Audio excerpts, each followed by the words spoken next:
를 입으라 라는 말씀 가운데 오늘 이제 첫 번째 중요한 내용인 전신갑주 6개의 전신갑 중에서 첫 번째 내용인 진리의 허리띠를 동이라 라는 말씀을 좀 드리려 합니다. 여러분, 한국에 2023년 통계에 의하면 한국의 교인 수가 얼마나 된다고 생각하십니까? 여러분, 추산할 때 예전에 80년대 말 90년대 초에 사람들이 이렇게 말했습니다. 한국의 기독교 인구가 25%가 넘었다. 그때야 한 1000만 명이 넘는다고 사람들은 얘기를 했습니다. 심지어는 1500만 명이라고 얘기를 했어요. 지금 얼마인 줄 아십니까? 작년 통계에 의하면 545만 명. 기독교 인구가 545만 명이에요. 절반 이상이 줄었습니다. 네, 545만 명 중에 그 중에서도 진짜 교인이 얼마인지는 모릅니다. 정확히 알 수가 없습니다. 한국의 인구가 몇만 명인지 아십니까, 지금? 5,145만 명이 넘습니다. 그러면 10분의 1 정도가, 10분의 1 정도가 기독교인이에요, 현재. 그 가운데 지금, 45만 명이 기독교인인데, 흔히 그렇게 말합니다. 가나안 교인이라고. 가나안 교인이 무엇을 가나안 교인이라고 하는 줄 아십니까?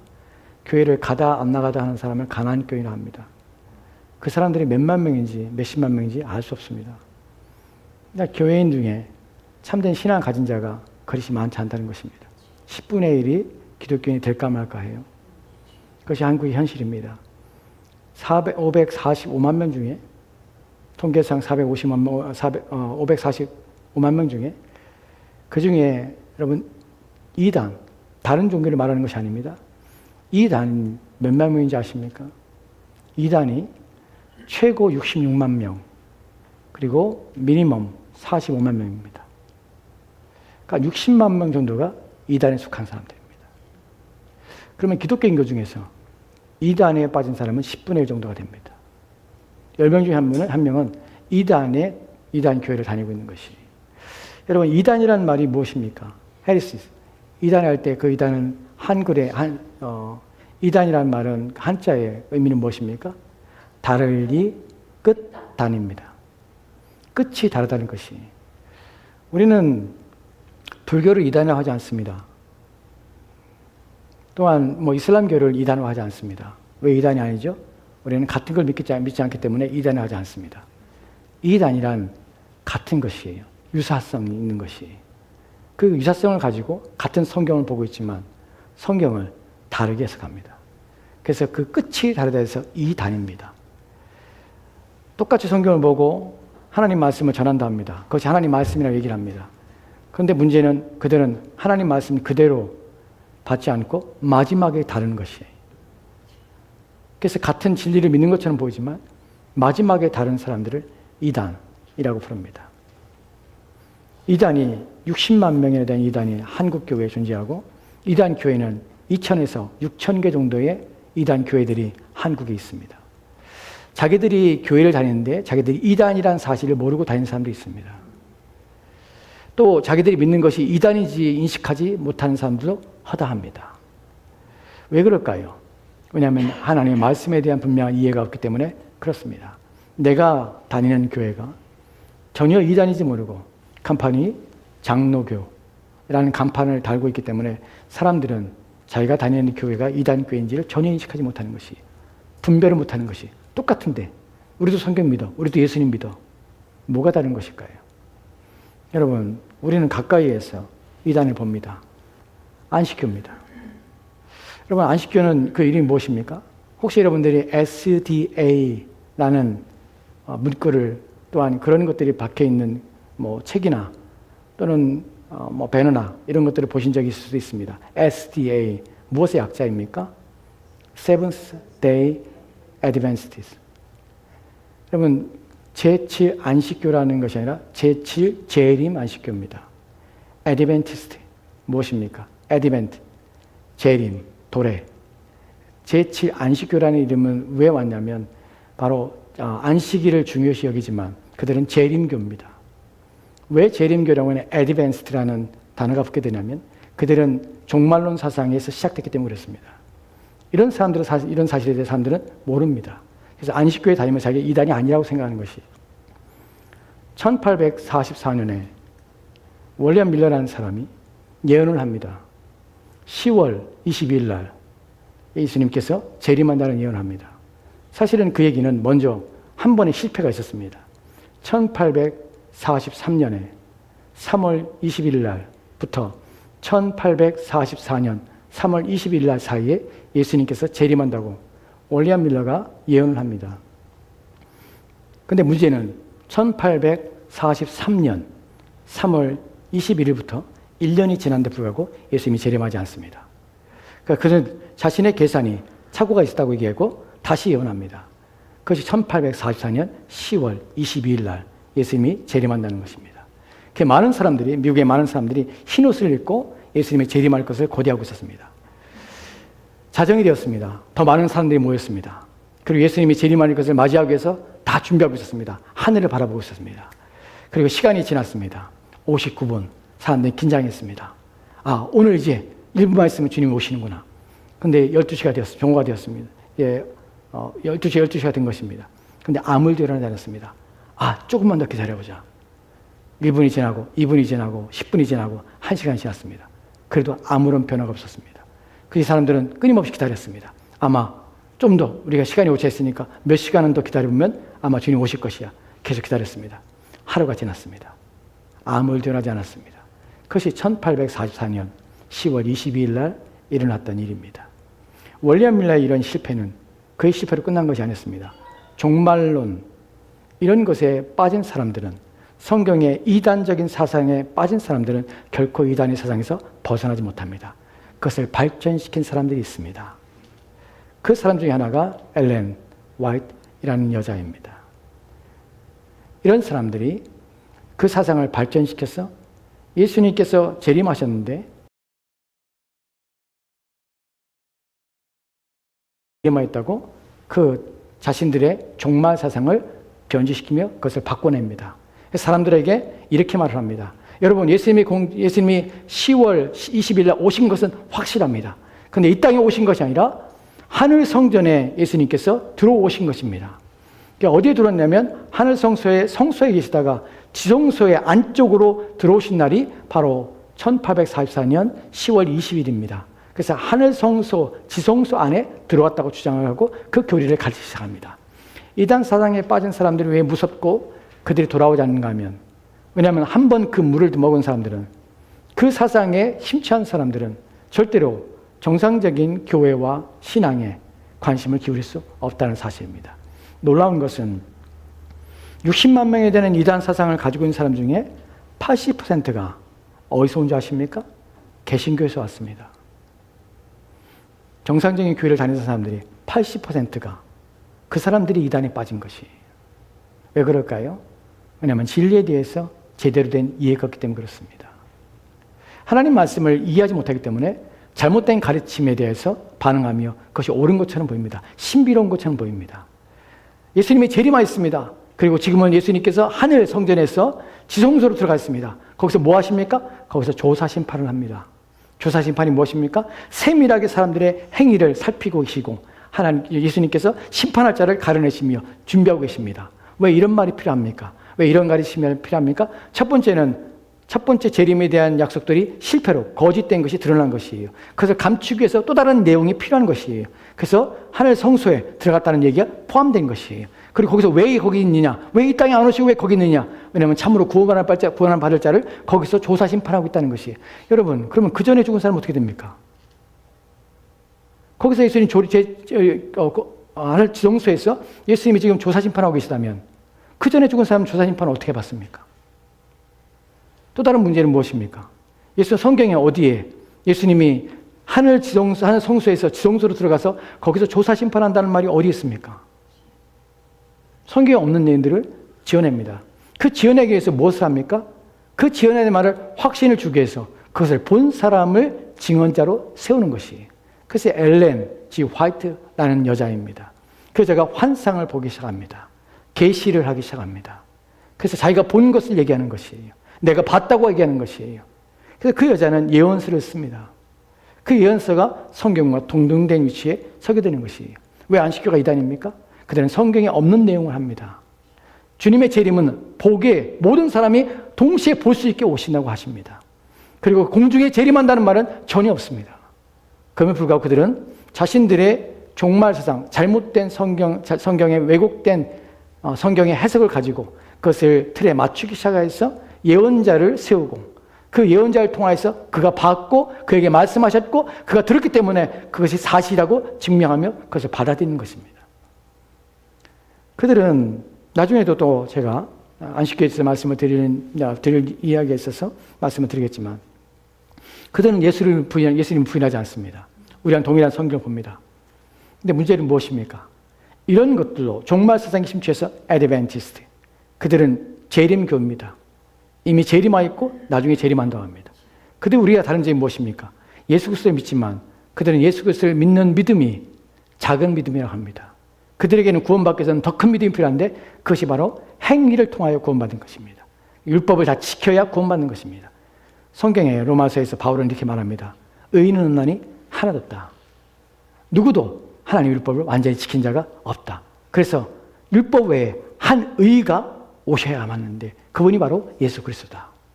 모든 사람은 율법의 저주 아래 놓여 있고 그렇기 때문에 구원받기 위해서는 오직 그를 믿는 믿음으로밖에 구원받을 수 있는 길이 없다. 천하 만민의 구원을 얻을 만한 다른 이름은 우리 가운데 출신이 없다. 사도행전 4장에서 우리는 베드로 설교 속에서 오직 예수 그리스도밖에 구원자가 없다는 사실을 압니다. 그래서 우리는 예수 그리스도를 믿습니다. 그런데 그들은 예수 그리스도를 믿는 믿음은 작은 믿음이다. 그 믿음은 언제든지 변질될 수 있고 언제든지 구원이 취소될 수 있다. 구원받을 온전한 믿음은 무엇이냐면 네가 율법을 지켜서 행하는 것이다. 그래서 안식일이라는 율법을 대놓고 지키라고 하는 것입니다. 이 부분은 나중에 여러분에게 더 자세히 설명을 드리도록 하겠습니다. 여러분, 이렇게 이단은 우리가 알지 못하는 내용이에요. 우리가 자세히 관심을 기울이지 않는 것들을 통해서 우리가 지금 이단이 아닌 것처럼 보이고 또한 똑같은 것처럼 얘기를 합니다. 전혀 다릅니다. 왜냐하면 본질이 다르기 때문에 그렇습니다.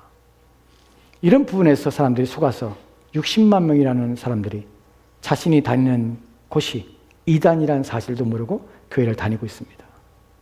이것이 현실입니다. 이런 일들은 오래만 우리가 하고 있는 지금 현대 시대에만 있는 것이 결코 아닙니다.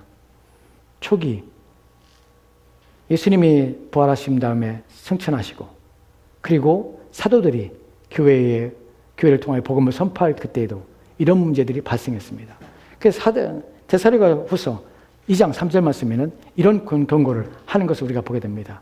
같이 돌아갑시다. 같이 읽겠습니다. 시작. 누가 어떻게 하여도 너희가 미혹되지 말라. 먼저 배교하는 일이 있고 저 불법의 사람 그 멸망의 아들이 나타나기 전에는 그 날이 이르지 아니하니라. 아멘. 여러분, 첫 구절을 주목하여 보시오. 데살로니가 교회에 바울이 말하고 있습니다. 예수님 사후에 얼마 되지 않은 시간입니다. 30년이 지난 시간에 바울은 교회에 경고를 하고 있습니다. 뭐라고 경고를 합니까? 누가 어떻게 해도 너희가 미혹되지 말라. Don't let anyone deceive you in any way. 어떠한 방식으로도, 어떠한 일에도, 어떠한 것에도 너희가 속임을 당하지 않도록, 누가 너희를 속이지 않도록 주의하라. 여러분, 속인 일이 있습니다. 경고를 하고 있습니다. 지금도 있고 과거에도 있었습니다. 수많은 이단들이 일어났고 수많은 사람들이 그 이단에 빠졌습니다. 자신은 구원받을 줄 압니다. 자신은 성경을 믿는 것처럼 생각합니다. 근데 성경이 아닌 것을 믿고 성경이 말씀하지 않은 것을 믿고 또한 구원에 합당치 않은 믿음을 가지고 있고 그럼에도 불구하고 자기는 구원을 얻을 줄로 천국 갈 줄로 알고 그렇게 믿고 있는 것이 여러분 신천지에서 14만 4천 명이 구원한다고 말을 합니다. 우리는 성경의 계시록에 14장에 나오는 14만 4천 명이 그런 의미가 아니라는 사실을 압니다. 그런데 그 안에 있는 사람들은 자신들이 구원받은 사람이라고 얘기를 하는 것이 그리고 천국을 고대하고 있는 것이 정말 그들이 이 땅을 떠날 때에 그들이 하나님 앞에 설 수 있을까요? 여러분, 신앙이라는 것은 얼마나 헌신하느냐, 얼마나 열심을 다하느냐, 얼마나 열심히 뜨겁게 믿느냐 문제가 아닙니다. 바르게 믿는 것이 문제입니다. 참된 진리 위에 서 있는 것이 문제입니다.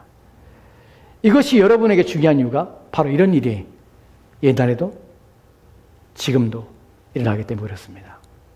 속으면 안 되는 것이. 그래서 주님께서 우리 가운데 말씀하는 것이 바로 진리란 띠라는 하나님 전신갑주의 얘기를 하고 있는 것입니다. 여러분, 교회의 존재 목적에서 교회가 무엇을 하는 것인가? 교회는 어떻게 되는가 하는 부분에서 에베소서에 보면 에베소 4장 14절 말씀에 이렇게 말하는 것을 보게 됩니다. 우리 가운데 경고하며 우리 가운데 주시는 말씀입니다. 같이 돌아갑시다. 시작. 이는 우리가 이제부터 어린아이가 되지 아니하여 사람의 속임수와 간사한 유혹에 빠져 온갖 교훈과의 풍조에 밀려 요동하지 않게 하려 함이라. 아멘. 어린아이같이 온갖 세상의 가르침에 빠지고 세상의 풍조에 빠지고 세상의 이치와 철학에 빠져서 그것에 이끌려서 마치 파도가 앞으로 갔다 뒤로 오는 것처럼 계속해서 흔들리는 그런 삶을 살지 않기 위해서 하나님께서는 우리 주님을 통하여서 교회를 세우신 것입니다. 교회 존재의 목적이 무엇입니까? 교회는 성도를 온전히 하는 것입니다. 바르게 하는 것입니다. 왜요? 어린아이 같아서 다른 가르침에 빠지기 때문에 그렇습니다.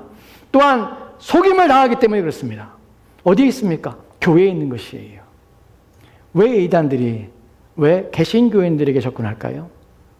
왜냐하면 그들을 속이기가 너무나 쉽기 때문에 그렇습니다. 심히 미련하고 심히 어리석기 때문에 그렇습니다. 성경을 안 읽는 것들, 안 읽는 일들이 매일매일 자신의 위험 속에 노출되게 하는 일이라는 사실을 인식하지 않는 것이. 여러분 545만 명의 한국 교인들 중에서 매일매일 정기적으로 성경을 읽고 매일매일 기도하고 하는 습관을 가지고 있는 사람들이 얼마나 될까요? 얼마나 된다고 생각하십니까? 여러분 10%도 안 됩니다. 545만 명 중에 10%는 이단입니다. 그 10%는 90%는 성경 안 읽습니다. 매일매일 성경 안 읽습니다.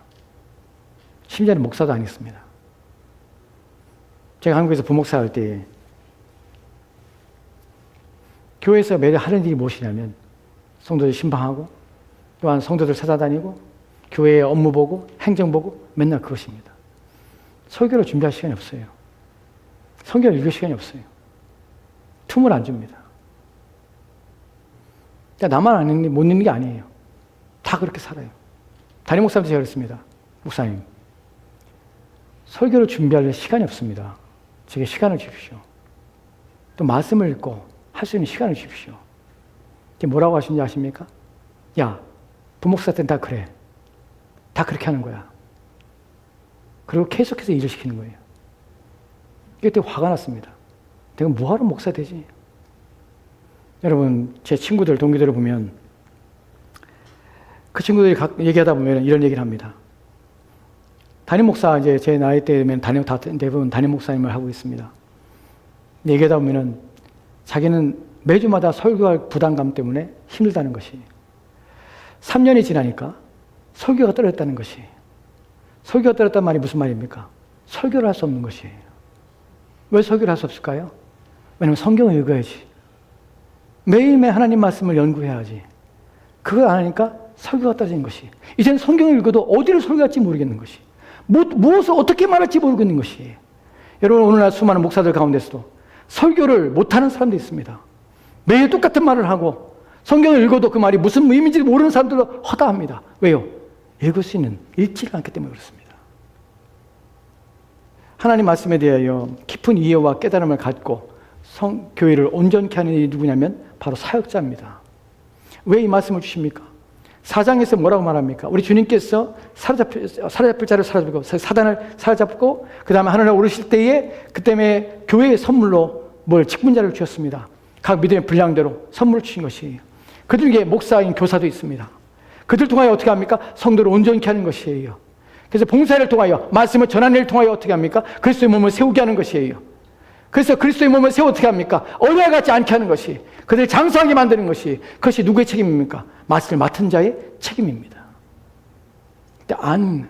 성경을 읽지도 않고 하나님 말씀도 모르고 3년이 지난 후부터 설교를 땜질하기 시작합니다. 어떻게 해요? 자기의 생각. 어떻게 해요? 쌍생각을 가지고 설교를 하기 시작하는 것이. 그래서 예화가 많이 들어가는 것입니다. 그래서 많은 사람들을 감동시키는 말이 필요한 것입니다. 하나님 말씀의 본문을 해석하며 본문의 말씀들을 그대로 이해하며 본문의 말씀을 가리키기 위해서 애를 쓰지 않습니다. 그것이 문제입니다. 왜 80%가 개신교인들이 이단에 빠지는가? 누구의 책임인가? 첫 번째는 그들을 지키지 못하는 목사의 책임입니다. 목사가 문제인 것이죠. 두 번째는 누구입니까? 자신의 영혼을 돌보지 않는 성도들의 문제입니다. 자신이 이단에 빠진지도 모르고 신앙생활하는 것이. 매일매일 성경을 안 읽는 것, 매일매일 진리의 말씀을 연구하지 않는 것, 자신의 영혼을 무방비 상태로 만드는 것, 누구의 책임입니까? 자신의 책임입니다. 하나님 말씀을 옳게 분별하고 그 말씀을 바르게 들으려고 애를 써야 합니다. 그 전에 있는 13절 말씀의 내용을 보면 이렇게 기록됐습니다. 같이 들어갑시다. 시작. 우리가 더 하나님의 아들을 믿는 것과 아는 일에 하나가 되어 온전한 사람을 이루어 그리스도의 장성한 분량에 충만할 때까지 이르게 하나니. 아멘. 이것이 교회가 성도들에게 행하는 일입니다. 우리의 목적입니다. 여러분들 어떻게 그리스도의 장성한 분량까지 충만한 데까지 이르게 합니다. 무엇을 통하여 그렇게 합니까? 믿는 것과 아는 일입니다. 누구를? 그리스도 하나님의 아들을 아는 지식을 가지고 그래서 장성한 분량에서 함께 연합하여서 그리스도의 몸으로 세워가는 것이 바로 교회입니다. 그 교회가 바르게 되어야 되는 것이. 여러분들은 그 교회를 통해서 여러분 진리 위에 서야 되는 것이에요. 여러분 그렇기 때문에 감사한 것이 있는데 바로 주님께서는 이런 것들 우리 가운데 허락해 주신다는 것이 무엇을? 하나님의 전신 갑주를. 에베소 6장 11절 말씀 볼까요? 같이 들어갑시다. 시작. 마귀의 관계를 능히 대적하기 위하여 하나님의 전신갑주를 입으라. 아멘. 전신갑주를 입으라 합니다. Put on. 여러분 전신갑주를 취하라. Just take it 이 아닙니다. 소유하라. own it 이 아닙니다. 무엇합니까? Put on. 입으라는 것이에요. 하나님의 전신갑주 내가 가지고 있는 것 중요한 것이 아닙니다. 여러분이 성령체가 가지고 있는 것 중요한 것이 아닙니다. 여러분이 하나님의 말씀을 가지고 있는 것 중요한 것이 아닙니다. 여러분들이 그것을 입어야 합니다. 여러분이 그것을 삼아야 하는 것이에요. 아무 소용이 없어요. 여러분 작년에 2023년에 한 사람이 50대 중반의 한 사람이 병원에 갔습니다. 왜냐하면 뒤에 혹이 났기 때문에 병원에 갔어요. 어느 날 갑자기 목 뒤에 혹이 났어요. 그것 때문에 병원에 갔습니다. 그 감사를 했는데 혈액암이 걸렸어요. 혈액암의 원인이 무엇일까 하고 조사하다 보니까 이 사람이 다니는 직장 때문에 생긴 것이. 이 사람은 언제부터 어디에 다니냐면 지하철 공사에서 지하철을 정비하는 정비사로 근무했어요. 그게 2000년대 초반입니다. 그때 찾아보니까 그 회사에 같이 일했던 많은 사람들이 혈액암에 걸린 것이. 왜 걸렸을까요? 당시에 지하철 정비를 할 때에 지하철에 청소하다 보면은 거기에 찌든 때들을, 기름 때들을 벗겨나기 위해서 화학약품을 쓰기 시작했습니다. 왜냐하면 그래야 더 독성이 강한 화학약품을 써야 벗겨내니까. 근데 아무도 몰랐어요. 무엇을 몰랐냐면 화학약품을 취급할 때에 특별한 옷을, 방호복을 입고 마스크를 쓰고 해야 된다는 사실 모르는 것이. 사람이 악취가 나고 심하니까 사람들이 뭐 썼냐면 그냥 일반 우리가 쓰는 마스크를 쓴 것이. 목장갑을 끼고 그 화학약품을 만지고 들이마시고 한 것이. 그것이 15년이 지나서 이 사람에게 혈액암으로 온 것이. 자기 동료들도 혈액암에 걸린 것이. 옷을 가지고 있다고 이 사람이 걸리지 않는 것이 아닙니다. 입어야 하는 것이에요. 전신갑주는 입어야 하는 것이에요. 여러분 전세적으로 비극적인 사건으로 기록된 사건이 있죠. 1986년에 4월 26일 날 새벽 1시 24분 45초에 9만 명이 죽었습니다. 무슨 사건이 일어난지 아십니까? 체르노빌 원자력 폭발이라는 것이. 그때 그 당시 폭발로 죽은 것이 아니라 원전에 오염 피폭돼서 사람들이 죽습니다. 그때 사람들 어떻게 하는 줄 알아요? 그때 새벽에 폭발이 일어났습니다. 제일 먼저 폭발에 달려가서 불을 끈 사람들이 소방대원이었어요. 그뒤 소방대장이 소방대원 입고서는 달려간 것이. 불이 났으니까. 불을 끌고 원전에 갔는데 불이 활활 타오르는 원전에 아무런 보호 장비 없이 그들이 그냥 가서 불을 끈 것이. 거기 가서 30분을 그들이 불을 끄다가 철수했습니다. 불을 못 끄고. 30분을 피폭된 것이. 한 달 만에 그 사람이 죽었습니다. 원자력이 폭발이 얼마나 무서운지 피폭되면 30분 피폭, 10분 피폭, 5분 피폭돼도 사람이 죽습니다. 몸에 암이 걸리는 것이. 왜 그렇습니까? 보호 장비가 없기 때문에 그래요. 그 당시 아무도 몰랐습니다.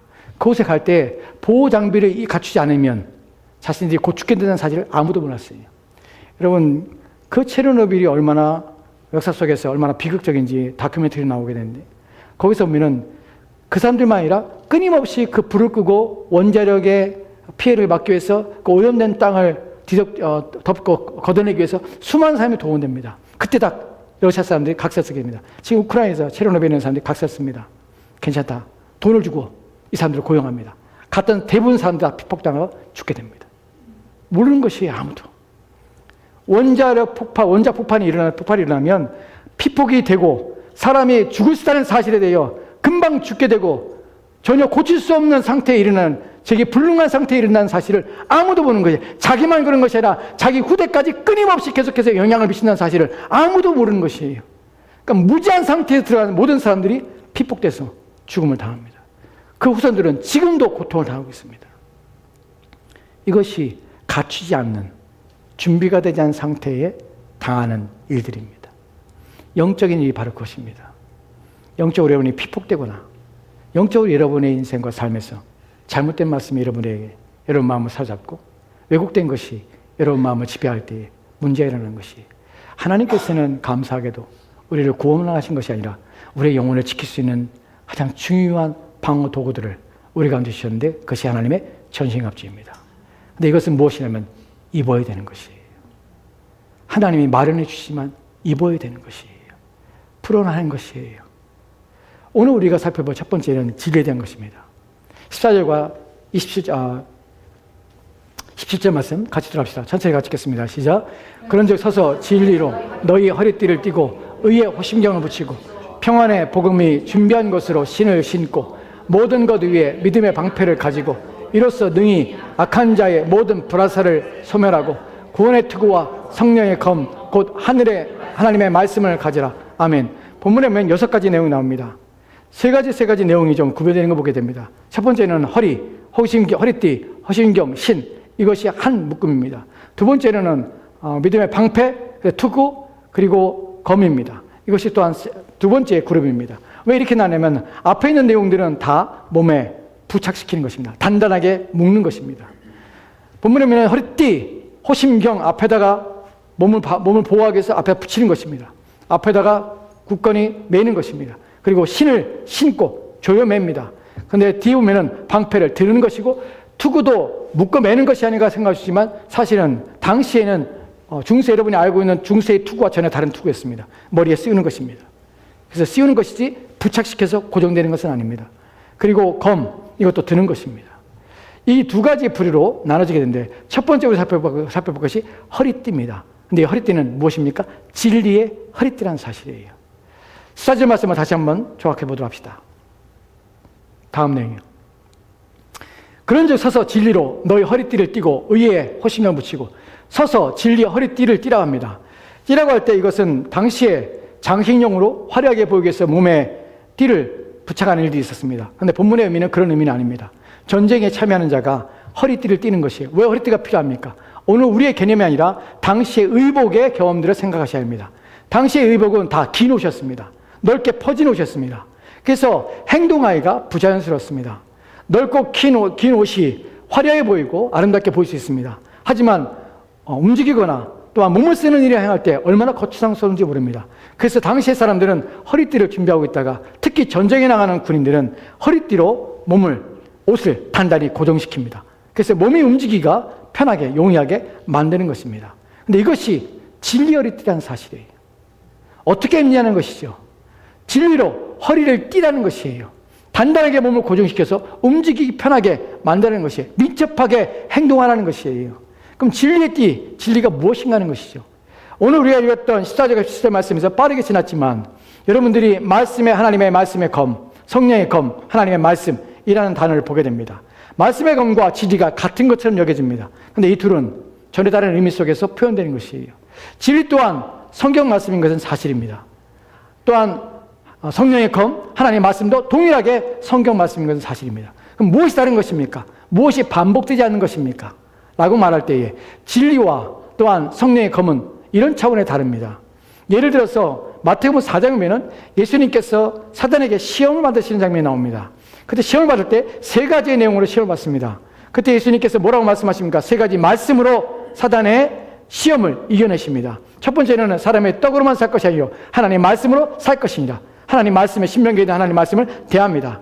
두 번째는 뭐라고 합니까? 하나님께서 다만 하나님을 시험하지 말라. 나는 말씀으로 예수님께서는 하나님 말씀을 대하여서 사단을 제압합니다. 세 번째로는 예수님이 뭐라고 말씀하십니까? 너와 오직 하나님을 경외하고 그를 섬기라. 라는 말로 사단을 물리친 것이 모두 다 무엇을 가지고 말씀하신 것입니까? 하나님의 말씀의 구체적인 말씀을 가지고 사단의 시험을 이겨내신 것입니다. 이것이 바로 성령의 검의하는 내용입니다. 성령의 검의라고 할 때 이것은 하나님 말씀인데 하나님 말씀의 구체적이고 특별한 상황 속에서 주어지고 또 생각나게 하며 적용되는 말씀입니다. 이것을 성령의 검의라고 합니다. 그러면 진리라고 할 때 허리띠를 동이라 할 때 이 진리는 무엇입니까? 성경 전체적인 내용들을 포함합니다. 즉 구원에 관한 내용들과 또한 우리가 알고 있어야 될 우리가 믿는 믿음의 내용들과 이 모든 것들을 포함하고 있는 것이 바로 진리, 바로 하나님의 말씀이라는 전체의 성경을 말하고 있습니다. 이것을 띠를 띠라는 것은 이것을 알아야 한다는 것이 그럼 과연 그런가 하는 부분에서 예수님께 진리에 대하여 이렇게 설명하는 것을 보게 됩니다. 요한복음의 8장에 보면 31절 32절 말씀에 이렇게 말씀하고 있습니다. 같이 돌아갑시다. 시작. 그러므로 예수께서 믿는 유대인에게 이르시되 너희가 내 말에 거하면 참으로 내 제자가 되고 진리를 알지니 진리가 너희를 자유케 하리라. 아멘. 본문에 예수님께 유대인들에게 말씀하셨습니다. 뭐라고 말씀하니까 If you hold to my teaching, 내 말에 내 가르침에 너희들이 붙잡고 있어 너희 고수하고 있으면 이라고 번역하시지만 다른 ESV에서는 이렇게 번역합니다. Abide. 즉 너희가 내 안에 거하면 무엇에 거하면 teaching이라고 번역됐지만 이 말은 로고스라는 말씀입니다. 즉 나의 말에 내가 말하는 것에 그래서 teaching이라고 번역한 것이 내가 말이나 내가 너에게 설명하는 것이나 내가 너에게 가르치는 것이나 이 모든 것에 너희가 내 안에 거하면 내 안에 거한다는 말은 무엇입니까? 내 안에 살고 그것의 말씀대로 너희가 지키며 그 말씀에 따라 순종하는 삶을 살면 그 다음에 you are really my disciples. 너희가 참으로 내 제자다 라고 말씀하신 것이 그 다음에 나오는 내용이 무엇입니까? Then you will know the truth. 진리를 알게 되는 것이 그리고 the truth will set you free. 너를 자유케 하리라. 여기서 예수님께서 진리가 무엇인지 진리는 자신의 말씀, 가르침, 성경 전체를 포함하고 있다는 사실을 압니다. 진리가 너희를 자유케 할 때 어디서 자유케 합니까? 유대인들이 묻습니다. 우리 아버지는 아브라함인데 우리 한 번도 누구의 종이 된 적이 없는데 어떻게 우리가 자유케 됩니까? 라고 할 때 그들은 무엇을 모르고 있는 것입니까? 인생은 태어나면서부터 자유케 되지 않습니다. 누구의 지배를 받습니까? 하나님 아는 공중 권세를 잡은 자 사단의 지배를 받고 있는 것이 너희가 내 말을 지키고 내 말에 거하면 너희는 나의 제자가 되는데 그 제자가 되면 무엇이냐면 너희가 자유케 되는 것이다. 어디부터? 사단으로부터. 너희가 묶인 어둠의 세력부터 자유케 되는 것이다. 하나님께로 버림받은 것에서 자유케 되어 하나님의 자녀가 되는 것이다. 라고 말을 한 것입니다. 무엇에 관하여서? 하나님의 전체적인 진리, 구원의 진리를 다 아는 것을 통하여서. 여러분 진리 위에 허리띠를 띈다는 것은 하나님의 말씀에 대한 이해가 있어야 한다는 사실이에요. 여러분이 성경책을 가지고 있는 것은 아무 소용없습니다. 저희 집에 성경책이 한 7권 정도 있습니다. 내가 7권 가지고 있다고 해서 내가 구원받겠습니까? 그렇지 않습니다. 예전에 여러분 교회 올 때 어떻게 했습니까? 70년대, 80년대 교회 다닐 때 사람들은 성경책을 이렇게 성경책을 가슴에 두고 교회를 왔습니다. 기억하시죠? 네, 기억하시죠? 목사님들이 이렇게 하라고 가르쳤습니다. 성경책을 가장 심장 가까운 곳에 두라. 사람들은 성경책을 알기 위해서 여기다 둡니다. 배고 자면 성경책이 머릿속에 들어올까 봐. 여러분이 죽도록 이 성경책을 여기다 대고 여러분이 잔다고 해서 성경책이 머리에 들어오지 않습니다. 하나님 말씀을 읽으라고 주시고 이 말씀을 깨달으라고 주신 것입니다. 여러분의 영혼이 안전하기 위해서 여러분의 영적 전쟁터에 있기 때문에 하나님께서는 여러분의 미첩하게 만들기 원하십니다.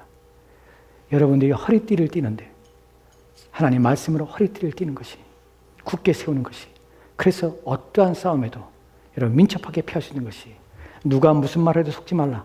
어떤 사람이 그리스도에 대해서 우리도 똑같은 교회야. 우리 똑같은 신앙을 가지고 있어. 우리도 예수 믿어. 라고 말하지만 여러분 분별력이 없다면 아 그렇구나. 우린 형제야. 라고 이단에게 손을 내밀 수 있습니다. 그렇지 않아요. 그들이 말하는 걸 유심히 들으시고 무엇이 다른지를 생각해 봐야 합니다. 무엇을 숨기고 있는지 생각해 봐야 합니다.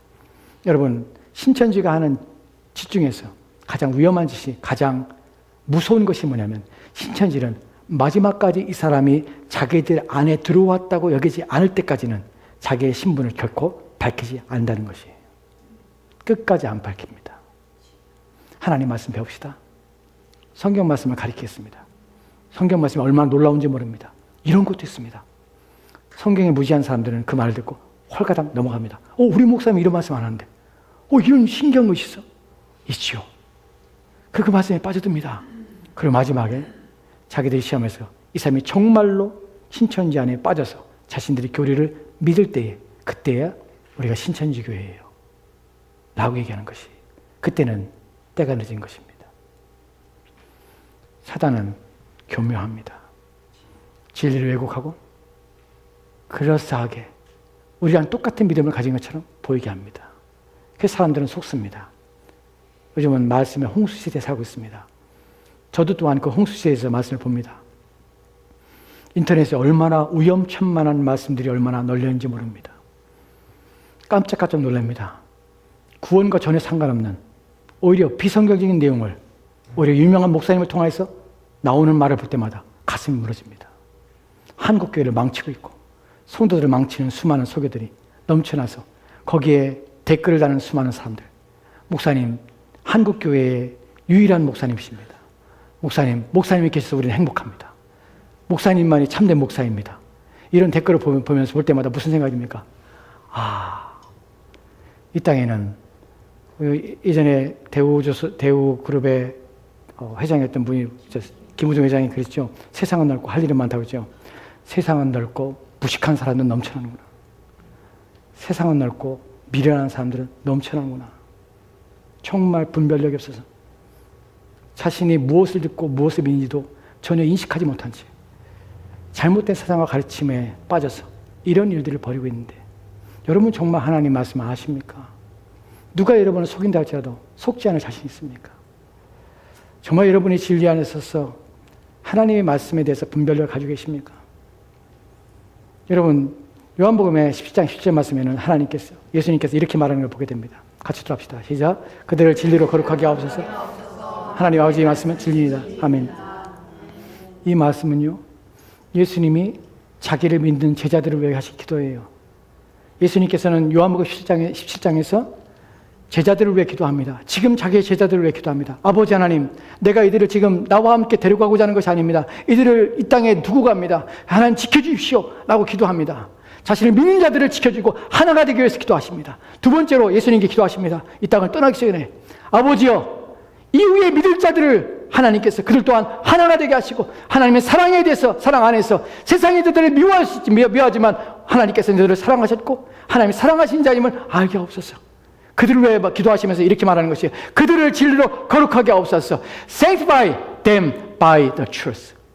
진리의 말씀으로 그들을 거룩하게 하옵소서. Sanctify, 성화되게 하옵소서. 깨끗하게 하옵소서 라고 하는 것이, 사람의 마음이 깨끗해지고 정결해지는 것은 다른 것으로 되는 것이 아닙니다. 하나님의 말씀으로 되어지는 것입니다. 여러분이 성화되고 거룩한 삶을 살게 되는 것은 여러분의 노력과 애씀이 아니라 하나님의 말씀이 여러분에 들어와야 여러분이 변화되어서 새로운 삶을 살게 되는 것이에요. 그럴 때 우리 주님은 그걸 왜 기도하신 것이에요. 주님, 하나님, 이들이 거룩해지기 원합니다. 깨끗해지기 원합니다.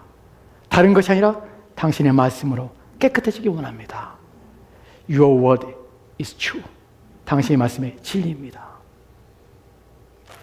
그래서 성부 하나님께서는 예수 그리스도의 총원을 받으시고 우리 가운데 하나님의 전신갑주인, 그 중에서 진리의 허리띠를 우리 가운데 주시는 것입니다. 말을 해주시는 것입니다. 우리는 이것을 입어야 되는 것입니다. 마지막 한 구절 보고 말씀합시다. 베드로전서 1장 3절 말씀입니다. 같이 읽겠습니다. 시작. 그러므로 너희의 마음의 허리띠를 동이고 근신하여 예수 그리스도께서 나타나실 때에 너에게 가져다 주실 은혜를 온전히 바랄지어다. 아멘. 아멘. 본문에는 그러므로 너희 마음의 허리띠를 동이고 라고 합니다. 영어 성경은 다르죠. Therefore, with minds that are alert and full sober.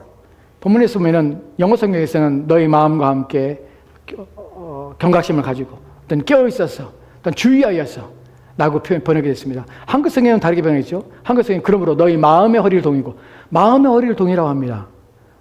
그럼 영어 성경에서는 경각심을 가지고 주의를 가지고 흐트러지지 말고 라고 하는데 왜 한글 성경은 마음의 허리를 동이라고 번역했을까?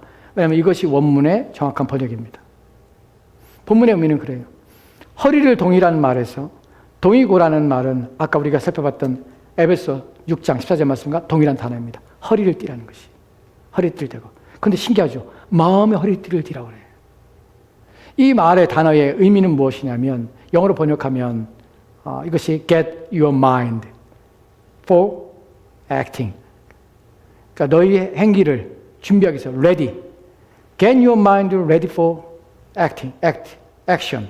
그러니까 너희의 행위를 준비하기 위해서 마음을 준비하게 뛰어나갈 준비, 맞서 싸울 준비, 그것을 ready하게 만드는 것이. 그것이 본문에서 말하는 마음의 허리를 동이라는 것이. 왜 마음이라 했을까요? 하나님 말씀은 어디에 들어옵니까? 여기에 들어오지만 이것은 여기로 내려와야 됩니다. 여기에 있는 것이 여기로 안 내려오면 안 움직이는 것이에요. 왜냐하면 여기에서 내려오는 여기에 있는 것이 여기로 내려오지 않으면 여기서 나오는 우리의 행위가 안 나오기 때문에 그래요. 여러분, 여기서 있는다고 해서 행위가 나오지 않아요. 사람이 무엇인가를 안다고 해서 그대로 살지 않아요. 그것이 내 마음에 동의가 돼야 돼요. 내 마음에. 내 마음에 동의가 되고 내 마음에 의지가 움직여야 되는 것이. 그래야 의지가 내 생각 속에서 해라! 라고 얘기하는 것이에요. 그래서 마음을 동의라고 얘기하는 것이에요. 여러분, 하나님 말씀을 듣는다고 해서 여러분이 변화되지 않습니다. 하나님 말씀이 듣고 그 말씀이 내 안에 들어와야 돼요. 내 마음을 움직여야 돼요. 내 마음이 이 안에서 변화가 일어나야 되는 것이에요. 진리로 허리를 띠를 동이라는 것은 하나님 말씀으로 듣고 그 말씀을 배워서 그 말씀이 마음에 내려와서 그 마음이 움직여서 이끌어 가도록 만드는 것이에요. 이것이 마음을 준비시키고 예비시키는 것이에요. 진리로 허리띠를 동이라. 너희 자신을 지키는 일이 온 힘을 기울이라. 무엇에 대해서? 진리인 하나님 말씀 전체입니다. 매일매일 성경을 읽을 이유가 무엇입니까? 하나님 말씀을 듣고 훈련해야 되는 이유가 무엇입니까? 왜냐하면 여러분은 갖춰져야 되는 것이에요. 체르노빌 사건이 주는 이유, 또한 지하철 정비사가 정비할 때 갖춰지지 않아서 벌어지는 일들, 신앙도 마찬가지입니다. 여러분이 하나님 주신 것을 입지 않으면 아무 소용이 없습니다. 목사가 아무리 똑똑하면 무엇합니까? 목사가 성경 말씀을 많이 알면 무엇합니까? 목사가 하나님 말씀을 제대로 전하면 무엇합니까?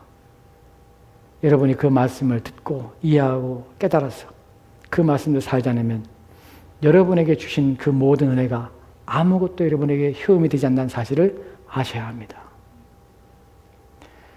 여러분에게 목사를 주신 이유는 여러분의 영혼을 위하여 하나님께서 안전하기 위해 주신 것입니다. 교회는 목사를 위해 있는 것이 아니라 목사가 교회를 위해 있습니다. 하나님께서 저를 여러분을 위해서 세우신 이유는 여러분의 영혼을 위하여 세우신 것입니다. 여러분을 사랑하기 때문에 세우신 것입니다. 제가 하나님 말씀을 연구하고 공부하고 진리의 말씀을 깊이 이해하고 바르게 여러분을 가르치고 하는 것은 저를 위해서 아니라 여러분을 위해서 하나님께서 제게 시키는 일입니다. 하나님 말씀을 준비하는 것, 진리의 말씀을 거기서 선포하려고 애쓰는 것 저를 위해서가 아닙니다. 여러분을 위해서 하나님이 저를 들어서 사용하시기 위해서 그런 것입니다. 하나님 나를 사랑하시냐고요? 여러분이 사랑하시냐고요? 사랑하십니다. 얼마큼 사랑하냐고요? 많이 사랑하십니다. 왜냐하면 그렇기 때문에 제가 하나님 말씀을 여러분에게 바르게 전하려고 애쓰고 성경 말씀 그대로 전하려고 애쓰고 진리를 바르게 선포하려고 애렸습니다. 하나님이 여러분을 사랑하기 때문에. 그래서 매주마다 우리가 하나님 말씀을 들을 때마다 하나님 말씀에 집착하고 하나님 말씀을 그 말씀에 관심을 기울이고 그 말씀만 해석하고 그 말씀만 이해하는 이유가 하나님이 여러분을 사랑하기 때문에 그렇습니다. 기억합시다. 하나님께서는 수만 가지의 방식으로 수만 가지 일로 내 영혼을 위로하시며 내 영혼을 보호하기를 원하신다는 사실을 기억하십시오. 전신갑주뿐만 아니라 하나님 말씀, 목회자를 통하여서 이 모든 것들을 볼 때에 하나님 나를 사랑하시는구나. 내 영혼을 사랑하시는구나. 나를 구원하기 원하시는구나. 그렇게 간절히 원하시는구나. 여러분 생각하셔야 합니다. 그리고 그네 앞에 온 힘을 기울여서 반응하며 순종하며 살아야 합니다. 하나님의 사랑에 배신하지 마십시오. 하나님의 은혜를 헛되게 받지 마십시오. 그것이 여러분이 해야 될 일입니다. 그 은혜의 풍성함을 맛보며 그 은혜 가운데 감사하며 그 은혜를 여러분 것 삼는 여러분 되었으면 좋겠습니다. 기도합시다. 하나님, 오늘 주의 말씀을 통해서 하나님께서 우리 가운데 마련하시고 우리를 너무나 사랑하셔서 우리의 영혼을 너무나 구원하시기 원하셔서 우리의 영혼을 너무나 지키시기 원하셔서 또한 우리의 영혼이 망하지 않기 위하여 우리의 영혼이 상하지 않기 위하여 하나님 전신갑주를 마련하셔서 진리의 허리띠를 우리 가운데 주셨습니다. 그것을 들고 허리에 동이고 그리하여 우리의 옷을 거추장스러운 모든 것들을 묶고 우리가 주님 앞에서 또한 일상을 살아가는데 우리가 쓰러지지 않고 넘어지지 않으며 신속하고 민첩한 가운데 피하고 또한 견뎌내요. 우리의 영적인 싸움 이겨내요. 주님 오시는 그날에 그리스도의 아름다운 신부로 우리 모두가 세워지도록 주여 도와주시옵소서. 우리 주님의 기도가 응답되어 진리가 우리를 자유케 함으로 그 은혜 속에서 살게 도와주옵시고 지금도 우리를 위해 기도하시는 주님의 은혜 가운데서 우리의 구원이 완성되어져 가며 온전함이 이르도록 주여 도와주시옵소서. 주께서 함께 원하며 예수님 이름으로 기도합니다. 아멘. 우리 다 같이 나라 우리 찬송합시다.